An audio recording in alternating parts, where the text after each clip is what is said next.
नमस्कार दोस्तों, जय श्री राम। बात इतनी सीधी नहीं है। भारत के 20 जवान मारे जाते हैं और कुछ लोग लव रिएक्शन और लाफिंग रिएक्शन दे रहे हैं। ये कौन है, जरा इसको समझने की कोशिश की जाए तो हमारे लिए और आपके लिए बेहतर है। स्क्रीन पे आपके आगे नाम रोटेट हो रहे हैं। मलिक, ये बारामूला से है, जम्मू कश्मीर। समझिएगा आप लोग जरा मैं क्या कहना चाहता हूं। वैसे मुझे लोग सेकुलर कम्युनल कोई भी टैगलाइन कर ले, पर भट्ट नवाज ये भी कश्मीर से ही है लड़का। ये लोग कौन है मैं बस जानना चाहता हूं। जो भारत के जवानों के मौत पे बहुत खुश हो रहे हैं, प्रसन्नचित हो रहे हैं, और इनको अगर समय रहते रोका नहीं गया, इनको ये समझ में नहीं आता। ये लोग देखिए, ये लोग जो हैं इनको ये समझ में नहीं आ रहा है, श्रीनगर, जम्मू कश्मीर, सुपौल, इनको ये बात समझ में नहीं आ रहा है कि खुद चीन इनके मुसलमान भाई जो चीन में मुसलमान रहते हैं उनके साथ कैसा सुलूक करता है। लेकिन नफरत इतनी ज्यादा है सिर्फ हिंदुओं से। वकास अहमद, देखते रहिए आप लोग। और मैं बस सवाल पूछना चाहता हूं, ये लोग कौन है आप समझने की कोशिश कीजिए, और आप भी हो सके तो वीडियो को शेयर जरूर कीजिएगा। चलिए बात करते हैं। नमस्कार दोस्तों, जय श्री राम। अगर आप एक भारतीय हैं तो यह वीडियो आपके लिए है।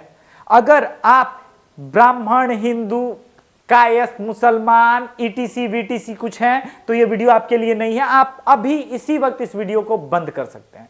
मगर आप वास्तव में भारत की हित का सोचने वाले हैं, सिर्फ भारतीय हैं, और आप चाहते हैं कि चीन को पूरी तरह से एक्सपोज किया जाए, उसके वर्किंग स्टाइल कल्चर को समझ के रिस्पॉन्ड किया जाए, तो यह वीडियो आपके लिए है। आपको समझना होगा कि दरअसल हो क्या रहा है पूरे देश में। The Chinese Communist Party has a saying when it comes to their warfare, psychological warfare operations and other forms of subversion: strangle you with your own systems.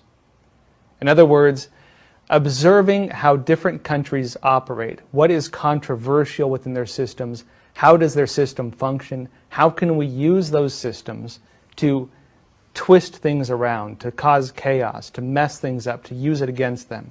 You say you believe in free speech? We'll have protests in your own backyard calling you out. You say you believe in free press? Well, we'll start up state-run media in your country, and we'll use those state-run media to lie to your population, to spread our propaganda. That's what they do. Rahul Gandhi ने कुछ tweet वगैरह किए और लगातार मोदी सरकार पे हमलावर है ऐसे मुद्दे पे जहां पे अभी तमाम पार्टियों को एक साथ होकर काम करना था। राहुल गांधी की याददाश्त वाकई बच्चों वाली है, 6 साल के बच्चे की तरह। उनकी याददाश्त काफी कमजोर है। मैं उनको उनकी याददाश्त वापस दिलाता हूं, और सुनिए जरा इस वीडियो को समझने के पहले। 15 अप्रैल 2013 को लद्दाख में चीनी सेना की घुसपैठ के बाद स्थिति का आकलन करने गए सुरक्षा सलाहकार परिषद के तत्कालीन अध्यक्ष श्याम रसन वहां से लौट के 12 अगस्त 2013 को तत्कालीन कांग्रेसी प्रधानमंत्री को बताते हैं स्थिति काफी खराब है और इस खराब स्थिति पे तुरंत पलटवार होना चाहिए। खैर, खबर 5, 6, 7 सितंबर तक देश भर के सभी प्रमुख पत्रिकाओं से लेकर के जापान में प्रकाशित होने वाले अंतर्राष्ट्रीय पत्रिका दी डिप्लोमेट समेत दुनिया भर के समाचार पत्रों में शामिल थी कि चीन ने डेपसांगबुंग क्षेत्र में भारत के 650 किलोमीटर क्षेत्र पे कब्जा कर लिया है। अब मैं जो कह रहा हूं समझिएगा, ये बातें कब की है? ज्यादा पहले नहीं, सिर्फ 7 साल पहले, सिर्फ 7 साल पहले की बात है। ऐसा भी नहीं कि राहुल गांधी उस वक्त कांग्रेस उपाध्यक्ष थे, अध्यक्ष बन चुके थे। कांग्रेस की बागडोर उनके हाथ में थी। 2014 के चुनाव की तैयारी चल रही थी और 600 किलोमीटर भारत के अंदर घुस के चीन आपकी जमीन पे कब्जा कर लेता। आपने क्या किया? उसके बाद मनमोहन सरकार ने चाइनीज खिलौनों को प्रतिबंधित करने का सोचा। 5 दिन के अंदर, मात्र 5 दिन के अंदर उनको अपना आदेश चीन के डर के वजह से वापस लेना पड़ा। अब मोदी सरकार ने क्या किया? चाइनीज टायर पे प्रतिबंध लगा दिया। मोदी सरकार ने दूसरा बड़ा काम किया है कि दूर संचार में 4G में जो चीजें यूज होती है, MTNL और BSNL को बोल दिया कि वापस ठेका पुराना कीजिए और इसको वापस टेंडर को लाइए और चाइनीज सामान मत लीजिए। और भारत के प्राइवेट कंपनी जो भारत में काम कर रहे हैं उनको भी बता दिया है कि आप भी पुनर्विचार करें इस मुद्दे पे। क्लियर कट मैसेज है। प्रधानमंत्री नरेंद्र मोदी जी के मैसेज को समझने की कोशिश करते हैं। उन्होंने यह मैसेज सिर्फ भारत के मुख्यमंत्रियों के लिए या सिर्फ चीन के लिए नहीं दिया, दुनिया भर को बताया कि भारत को अपनी अखंडता, संप्रभुता, इसकी रक्षा करने का हक है और भारत के जवान मारते हैं, मरते हैं। यह क्लियर कट मैसेज था।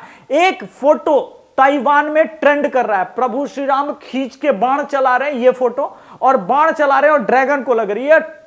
जो ताइवान ने ट्रोल किया है चीन को, पिछले कल से लेकर के आज तक लगातार ट्रोलिंग हो रही है और बताया जा रहा है कि कैसे चाइनीज सैनिकों की हवा निकाल दी भारत के सरकार ने। तो अब आपको समझ में आया ये हिंदू मुस्लिम कॉन्फ्लिक्ट, ये सीए एंटी सीए प्रोटेस्ट, ये एनआरसी प्रोटेस्ट, ये सब कैसे हुआ है। इसके पीछे कराने के लिए, भारत को अनस्टेबल, डिस्टेबलाइज करने के लिए जो पैसे हैं सर्कुलेट हो रहे हैं, ये चाइना कर रहा है ताकि भारत में फ्रीडम ऑफ एक्सप्रेशन के नाम पे, फ्रीडम ऑफ प्रेस के नाम पे बवाल काटा जा सके। वास्तविकता ये है कि इनमें से किसी भी, जितने लोग इन्होंने बोला है, इनमें से किसी की भी आवाज दबाई तो नहीं गई है। इनमें से किसी के भी खिलाफ बीजेपी ने एफआईआर भी नहीं किया है, उल्टे बीजेपी समर्थित पत्रकारों पे कांग्रेस ने एफआईआर किया। हद तो ये हो गई कि संजय झा ने कल कुछ बोल दिया, उसको प्रवक्ता के पद से कांग्रेसियों ने हटा दिया। ये डेमोक्रेसी की बात करेंगे, स्वतंत्रता की बात करेंगे, फ्रीडम ऑफ एक्सप्रेशन की बात करेंगे, साला जूता मार के मारेंगे।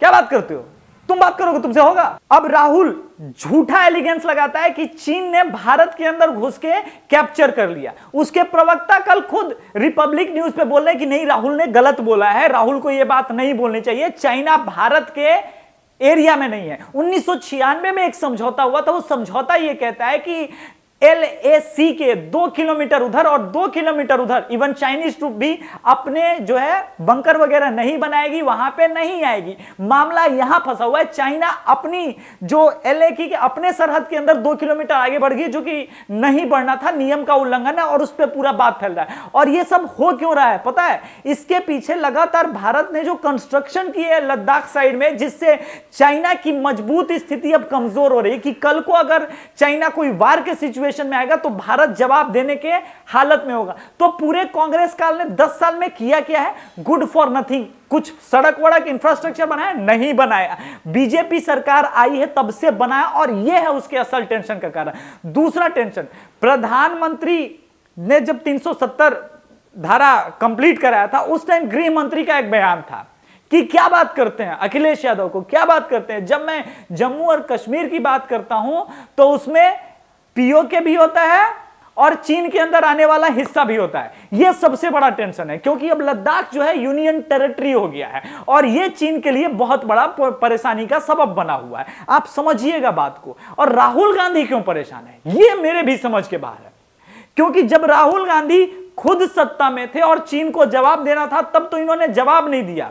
अब भारत ने क्या किया? 200% एक्साइज ड्यूटी जो है, कस्टम ड्यूटी जो है, बढ़ा दिए चाइनीज खिलौनों पे, जो इन्होंने 5 दिन में वापस ले लिया ना। बीजेपी सरकार ने इस बार किया है वो, और चीन को मुंह तोड़ जवाब दे रहे हैं। उनके चाइनीज टायर्स भी बंद कर दिए, और जो ठेके, इवन एक टनल की बात हो रही जो मेरठ के पास जो है बन रहा है, उसको कैंसिल करा दिया गया है। बीजेपी सरकार में एक तरफ से चाइना को लेकर के इतना जबरदस्त गुस्सा और प्रोटेस्ट है, और भारत के लोग समर्थन में हैं। तो राहुल गांधी क्यों समर्थन में नहीं है? क्योंकि अपनी फेलियर को राहुल गांधी छुपाना चाहते हैं। अपना जो इनका व्यक्तिगत फेलियर था 2013 के टाइम में, मैं नेहरू की बात नहीं कर रहा हूं, नेहरू के टाइम में क्या हुआ या फिर राजीव गांधी के टाइम में क्या हुआ, नहीं बात कर रहा हूं। यह बात कर रहा हूं मनमोहन सिंह जी के टाइम 2013 में। यह जुलाई से लेकर के सितंबर तक पूरा टेंशन चला था, और हमने 600 किलोमीटर से ऊपर, 676 के आसपास किलोमीटर जो है गंवा दिए। चीन घुस गया, और आपने क्या किया? कुछ नहीं किया, कुछ नहीं किया। यह वास्तविकता है। तो राहुल गांधी, पहले इस सवाल का मेरे जवाब दे दो। मैं तुमसे डिबेट नहीं करना चाहता, क्योंकि तुम मेरे स्तर के हो नहीं जो तुमसे डिबेट करूं। स्तर की तो बात ही नहीं है। तुम्हारी बुद्धिमत्ता इतनी बस है कि संजय झा ने छोटी सी बात बोली जो कि देश हित में थे, उसको प्रवक्ता के लिस्ट से हटा दिया गया। यह तुम्हारे कांग्रेस का डिसिप्लिन है, यह कांग्रेस की अनुशासन है, जो ये बात करते हैं फ्रीडम ऑफ एक्सप्रेशन की, डेमोक्रेसी की, अपने पार्टी के अंदर नहीं रखते यार। ये क्या बात करते हैं? प्रियंका वाड्रा आई और हवाई जहाज से सब बन गई। एक आम कांग्रेसी कार्यकर्ता, इन्होंने देश को दिया क्या है? जहां चीन मुसलमानों के साथ जानवरों जैसा व्यवहार करता हो, 3x8 के बॉक्स में उनको रखता हो, इस देश के कुछ मुसलमान अचानक चीन के वजह से खुश हो रहे हैं। यह मेरे समझ के बाहर की चीज है। उमर अब्दुल्ला को अपना एक ट्वीट के वजह से पूरा का पूरा अकाउंट डीएक्टिवेट करना पड़ा, और उन्होंने बस यही कहा था कि भाई चीन की तारीफ करने वाले एक बार चीनी मुसलमानों की हालत देख लो, गूगल सर्च कर लो, तुमको पता चल जाएगा। इतने खतरनाक लोग हैं, इनको अपनी जिंदगी से कोई मतलब नहीं है, इनको बस मोदी के खिलाफ उंगली करनी है। मोदी हार जाए, देश हार जाए, कोई फर्क ही नहीं पड़ता है, और इसी के खिलाफ हूं मैं। देखिए, आपका विरोध होना बहुत जरूरी है डेमोक्रेसी में।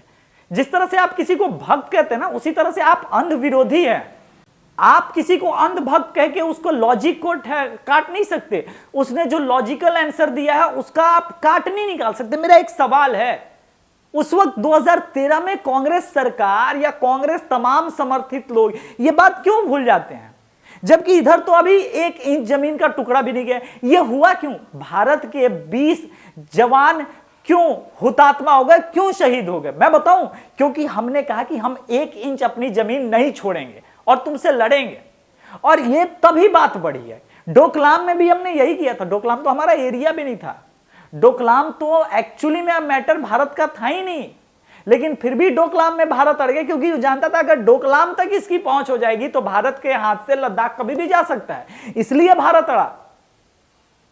यानी मोदी का जो शासन काल रहा है चाइना के लिए जो है बुरे सपने की तरह रहा है हमेशा से, और वहीं बहुत इजी और केक वॉक रहा मनमोहन सिंह सरकार। तो मनमोहन सिंह सरकार पे जब सवाल उठाना चाहिए था तो राहुल गांधी अध्यक्ष महोदय आप क्या कर रहे थे? उस वक्त तो आप कांग्रेस के अध्यक्ष थे।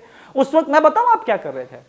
आप कमेटी में बैठ के क्रिमिनलों के लिए जो एक नियम कानून बन रहा था कि क्रिमिनल अगर जेल में भी है तो चुनाव लड़ सकता है, और 3 महीने तक ये सब कुछ ड्राफ्ट वगैरह तैयार होता रहा। आप उस कोर कमेटी के सदस्य रहे, आपको ध्यान नहीं है। जब भारत के राष्ट्रपति प्रणब मुखर्जी ने लौटा दिया और पूरे इंडिया में थू थू होने लगी, तो एक दिन आप आए और मनमोहन सिंह के ऊपर ठीकरा फाड़ के वो बिल फाड़ दिए। तो ये है आपकी सच्चाई, ये है आपका करतूत, और ये है आपका टोटल जो ह्यूमन बिहेवियर। आप कुछ सीखते ही नहीं, आपको कुछ आता नहीं है। सबसे पहले मैं कांग्रेसियों को सलाह दूंगा, यार घोड़ों की रेस में कभी भी गधा नहीं जीत सकता, बात समझ लो। जय श्री राम।